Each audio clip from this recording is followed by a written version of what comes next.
Mga manindahay ug mga stall owners sa Larshan's gipaubos sa seminar kabahin sa food handling ug kalimpyo. Usa kini ka preparasyon sa di pa ang pagbukas sa barbecuehan sa Sugbo. Ani ang report ni Nico Sereno.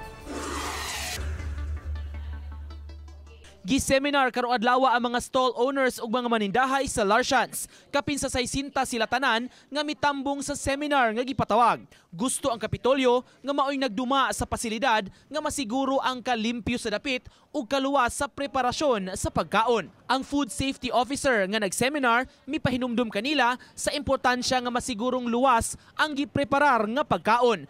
Giauha gani niya paggamit og thermometer pagsusi sa temperatura sa pagkaon.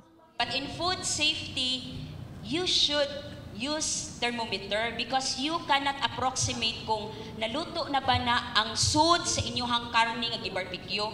Especially if it is thick, kung baga na siya, posible na naluto ra na siya sa kilid pero sa tunga wala. Usa sa gihimug-atan ang kalimpyo sa mga namaligya. Kung mo-observe ra mo proper hand washing, very beneficial for your customers kay ngano ma-protected nila, ma-remove na no majority of the germs o bacteria sa atong kamot, and 20 seconds is the standard for proper hand washing.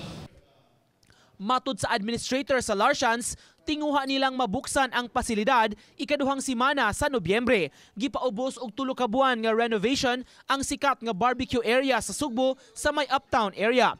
1.8 million pesos ang gipondo sa Kapitolyo sa renovation niini. Ang issue manggod sa Larshan before is more sanitation.